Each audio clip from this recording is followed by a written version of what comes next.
Welcome to a fireside reading of David Copperfield by Charles Dickens, Chapter 11, Part 1. I begin life on my own account and don't like it.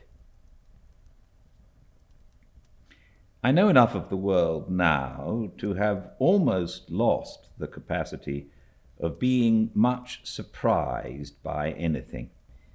But it is matter of some surprise to me even now that I can have been so easily thrown away at such an age. A child of excellent abilities and with strong powers of observation, quick, eager, delicate, and soon hurt bodily or mentally, it seems wonderful to me that nobody should have made any sign in my behalf, but none was made, and I became at 10 years old a little labouring hind in the service of Murdstone and Grinby. Murdstone and Grinby's warehouse was at the waterside. It was down in Blackfriars. Modern improvements have altered the place, but it was the last house at the bottom of a narrow street curving downhill to the river, with some stairs at the end where people took boat. It was a crazy old house with a wharf of its own abutting on the water when the tide was in and on the mud when the tide was out, and literally overrun with rats. Its panelled rooms, discoloured with the dirt and smoke of 100 years, I dare say, its decaying floors and staircase, the squeaking and scuffling of the old grey rats down in the cellars, and the dirt and rottenness of the place are things not of many years ago in my mind, but of the present instant. They are all before me, just as they were in the evil hour when I went among them for the first time with my trembling hand in Mr. Quinion's. Murdstone and Grinby's trade was among a good many kinds of people, but an important branch of it was the supply of wines and spirits to certain packet ships. I forget now where they chiefly went, but I think there were some among them that made voyages both to the East and West Indies. I know that a great many empty bottles were one of the consequences of this traffic, and that certain men and boys were employed to examine them against the light and reject those that were flawed, and to rinse and wash them. When the empty bottles ran short, there were labels to be pasted on full ones, or corks to be fitted to them, or seals to be put upon the corks, or finished bottles to be packed in casks. All this work was my work, and of the boys employed upon it, I was one. There were 3 or 4 of us, counting me. My working place was established in a corner of the warehouse, where Mr. Quinion could see me when he chose to stand up on the bottom rail of his stool in the counting-house and look at me through a window above the desk. Hither, on the first morning of my so auspiciously beginning life on my own account, the oldest of the regular boys was summoned to show me my business. His name was Mick Walker, and he wore a ragged apron and a paper cap. He informed me that his father was a bargeman and walked in a black velvet headdress in the Lord Mayor's show. He also informed me that our principal associate would be another boy whom he introduced by the, to me, extraordinary name of Mealy Potatoes. I discovered, however, that this youth had not been christened by that name, but that it had been bestowed upon him in the warehouse on account of his complexion, which was pale or mealy. Mealy's father was a waterman who had the additional distinction of being a fireman, and was engaged as such at one of the large theatres, where some young relation of Mealy's, I think his little sister, did imps in the pantomimes. No words can express the secret agony of my soul as I sunk into this companionship, compared these henceforth everyday associates with those of my happier childhood, not to say with Steerforth, Traddles, and the rest of those boys, and felt my hopes of growing up to be a learned and distinguished man crushed in my bosom. The deep remembrance of the sense I had of being utterly without hope now, of the shame I felt in my position, of the misery it was to my young heart to believe that day by day what I had learned and thought and delighted in and raised my fancy and my emulation up by would pass away from me little by little, never to be brought back any more, cannot be written. As often as Mick Walker went away in the course of that forenoon, I mingled my tears with the water in which I was washing the bottles, and sobbed as if there were a flaw in my own breast, and it were in danger of bursting. The counting-house clock was at 12:30, and there was general preparation for going to dinner, when Mr. Quinion tapped at the counting-house window and beckoned to me to go in.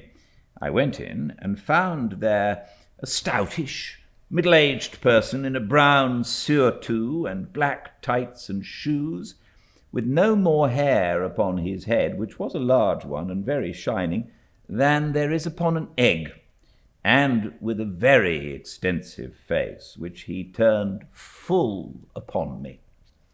His clothes were shabby, but he had on an imposing shirt collar. He carried a jaunty sort of a stick with a large pair of rusty tassels to it, and a quizzing glass hung outside his coat for ornament, I afterwards found, as he very seldom looked through it, and couldn't see anything when he did. "This," said Mr. Quinion, in allusion to myself, "is he." "This," said the stranger, with a certain condescending roll in his voice, and a certain indescribable air of doing something genteel, which impressed me very much, "is Master Copperfield. I hope I see you well, sir." I said I was very well, and I hoped he was. I was sufficiently ill at ease, heaven knows, but it was not in my nature to complain much at that time of my life. So I said I was very well, and hoped he was. "I am," said the stranger, "thank heaven, quite well. I have received a letter from Mr. Murdstone, in which he mentions that he would desire me to receive into an apartment in the rear of my house, which is at present unoccupied, and is in short to be let as in short," said the stranger with a smile and in a burst of confidence, "as a bedroom, the young beginner of whom I have now the pleasure to—" and the stranger waved his hand and settled his chin in his shirt collar. "This is Mr. Micawber," said Mr. Quinion to me. "Ahem," said the stranger, "that is my name." "Mr. Micawber," said Mr. Quinion, "is known to Mr. Murdstone. He takes orders for us on commission when he can get any. He has been written to by Mr. Murdstone on the subject of your lodgings, and he will receive you as a lodger." "My address," said Mr. Micawber, "is Windsor Terrace, City Road." In short," said Mr. Micawber with the same genteel air, and in another burst of confidence, "I live there." I made him a bow. "Under the impression," said Mr. Micawber, "that your peregrinations in this metropolis have not as yet been extensive, and that you might have some difficulty in penetrating the arcana of the modern Babylon in the direction of the City Road. In short, said Mr. Micawber, in another burst of confidence, that you might lose yourself. I shall be happy to call this evening and install you in the knowledge of the nearest way. I thanked him with all my heart, for it was friendly in him to offer to take that trouble. At what hour, said Mr. Micawber, shall I? At about 8, said Mr. Quinion. At about 8, said Mr. Micawber. I beg to wish you good day, Mr. Quinion. I will intrude no longer. So he put on his hat and went out with his cane under his arm, very upright and humming a tune when he was clear of the counting-house. Mr. Quinion then formally engaged me to be as useful as I could in the warehouse of Murdstone and Grinby at a salary, I think, of 6 shillings a week. I am not clear whether it was 6 or 7. I am inclined to believe, from my uncertainty on this head, that it was 6 at first and 7 afterwards. He paid me a week down, from his own pocket, I believe, and I gave Mealy 6pence out of it to get my trunk carried to Windsor Terrace that night, it being too heavy for my strength, small as it was. I paid 6pence more for my dinner, which was a meat pie and a turn at a neighbouring pump, and passed the hour which was allowed for that meal in walking about the streets. At the appointed time in the evening, Mr. Micawber appeared. I washed my hands and face to do the greater honour to his gentility, and we walked to our house, as I suppose I must now call it, together. Mr. Micawber impressing the names of the streets and the shapes of corner houses upon me as we went along, that I might find my way back easily in the morning. Arrived at this house in Windsor Terrace, which I noticed was shabby, like himself, but also, like himself, made all the show it could, he presented me to Mrs. Micawber, a thin and faded lady, not at all young, who was sitting in the parlour. The first floor was altogether unfurnished, and the blinds were kept down to delude the neighbours, with a baby at her breast. This baby was one of twins, and I may remark here that I hardly ever, in all my experience of the family, saw both the twins detached from Mrs. Micawber at the same time. One of them was always taking refreshment. There were 2 other children, Master Micawber, aged about 4, and Miss Micawber, aged about 3. These and a dark-complexioned young woman with a habit of snorting, who was servant to the family, and informed me before half an hour had expired that she was an orphan and came from St. Luke's workhouse in the neighbourhood, completed the establishment. My room was at the top of the house at the back, a close chamber, stencilled all over with an ornament which my young imagination represented as a blue muffin, and very scantily furnished. I never thought, said Mrs. Micawber when she came up, twin and all, to show me the apartment, and sat down to take her breath, before I was married, when I lived with Papa and Mamma, that I should ever find it necessary to take a lodger. But Mr. Micawber being in difficulties, all considerations of private feeling must give way. I said, yes, ma'am. Mr. Micawber's difficulties are almost overwhelming just at present, said Mrs. Micawber, and whether it is possible to bring him through them, I don't know. When I lived at home with Papa and Mamma, I really should have hardly understood what the word meant in the sense in which I now employ it, but experientia does it, as Papa used to say. I cannot satisfy myself whether she told me that Mr. Micawber had been an officer in the Marines, or whether I have imagined it. I only know that I believe to this hour that he was in the Marines once upon a time, without knowing why. He was a sort of town traveller for a number of miscellaneous houses now, but made little or nothing of it, I am afraid. If Mr. Micawber's creditors will not give him time, said Mrs. Micawber, they must take the consequences, and the sooner they bring it to an issue, the better. Blood cannot be obtained from a stone. Neither can anything on account be obtained at present, not to mention law expenses from Mr. Micawber. I never can quite understand whether my precocious self-dependence confused Mrs. Micawber in reference to my age, or whether she was so full of the subject that she would have talked about it to the very twins if there had been nobody else to communicate with. But this was the strain in which she began, and she went on accordingly all the time I knew her. Poor Mrs. Micawber! She said she had tried to exert herself, and so I have no doubt she had. The centre of the street door was perfectly covered with a great brass plate on which was engraved, "Mrs. Micawber's Boarding Establishment for Young Ladies." But I never found that any young lady had ever been to school there, or that any young lady ever came or proposed to come, or that the least preparation was ever made to receive any young lady. The only visitors I ever saw or heard of were creditors. They used to come at all hours, and some of them were quite ferocious.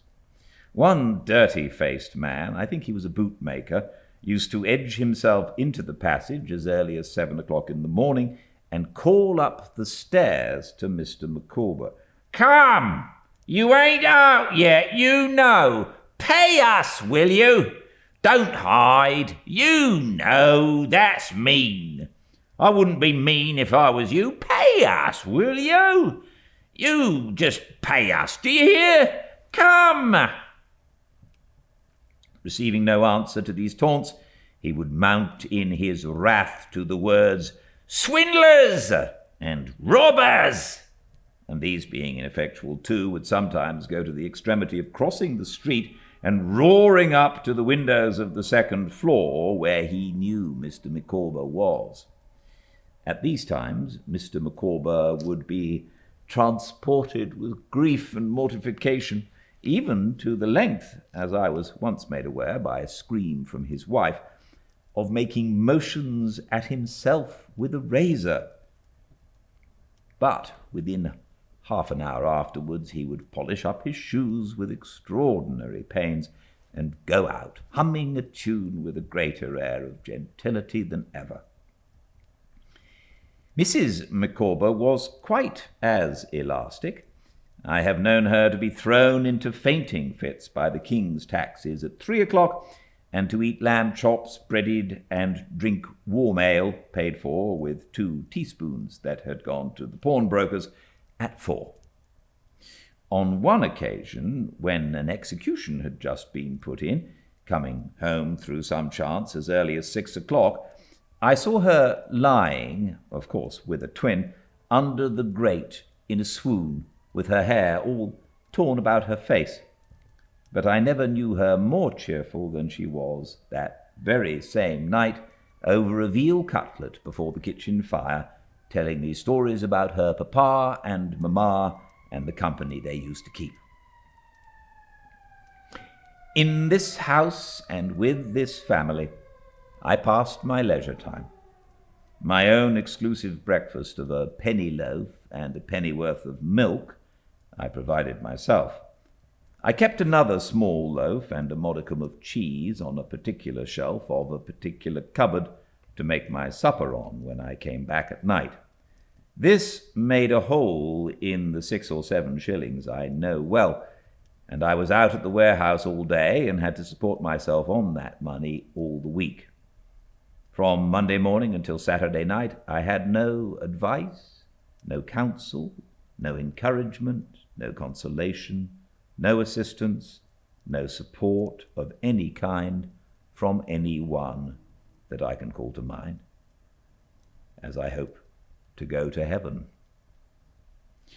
I was so young and childish, and so little qualified, how could I be otherwise, to undertake the whole charge of my own existence, that often in going to Murdston and Grinby's of a morning, I could not resist the stale pastry put out for sale at half price at the pastry cook's doors, and spent in that the money I should have kept for my dinner.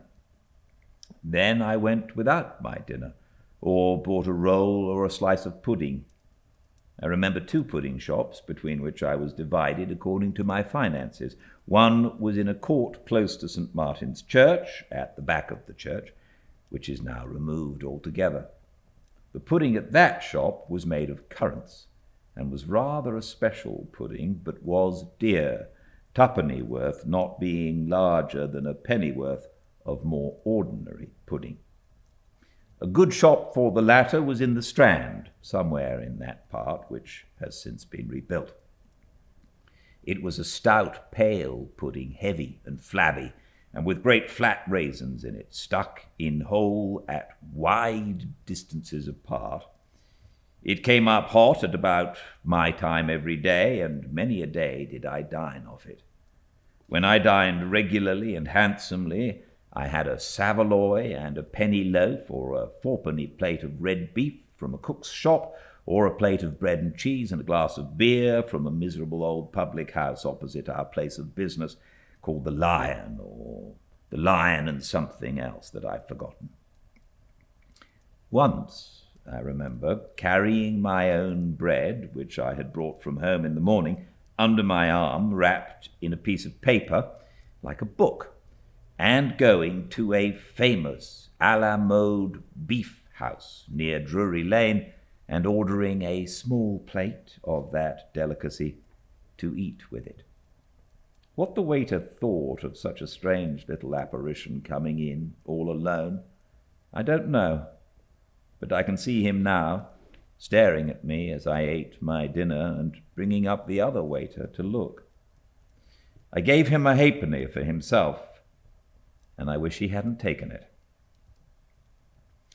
We had half an hour, I think, for tea. When I had money enough, I used to get 1/2 pint of ready-made coffee and a slice of bread and butter. When I had none, I used to look at a venison shop in Fleet Street. Or I had strolled at such a time as far as Covent Garden Market and stared at the pineapples. I was fond of wandering about the Adelphi because it was a mysterious place with those dark arches. I see myself emerging one evening from some of those arches on a little public house close to the river with an open space before it where some coal heavers were dancing, to look at whom I sat down upon a bench. I wonder what they thought of me. I was such a child, and so little, that frequently when I went into the bar of a strange public house for a glass of ale or porter to moisten what I'd had for dinner, they were afraid to give it me.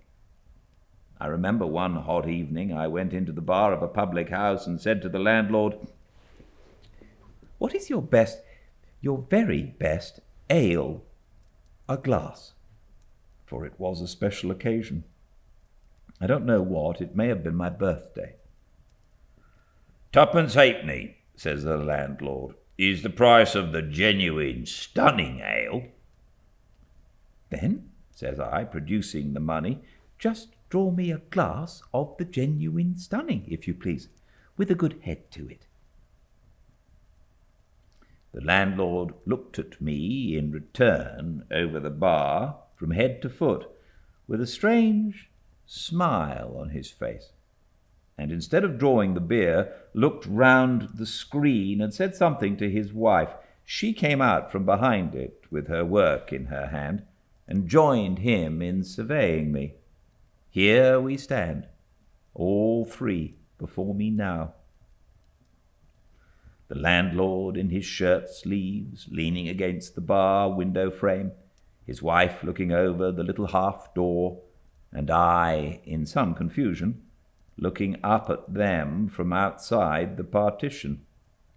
They asked me a good many questions, as what my name was, how old I was, where I lived, how I was employed, and how I came there, to all of which, that I might commit nobody, I invented, I'm afraid, appropriate answers.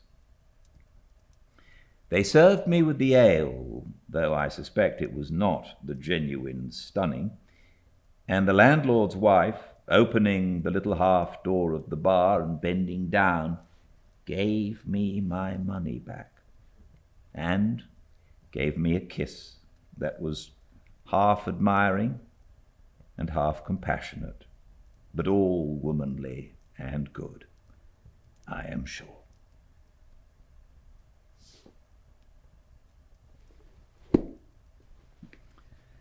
"10 years old in the big city, golly. I hope you enjoy this. I certainly enjoy reading to you. And I'll do it again tomorrow, same time and place, 5 Pacific at Fireside Reading on Instagram. And all the chapters I upload to the YouTube channel Fireside Reading. If you miss one, I also put up a synopsis there in case you don't have time to listen. But until I see you again, same time and place tomorrow, please stay very well. Good night.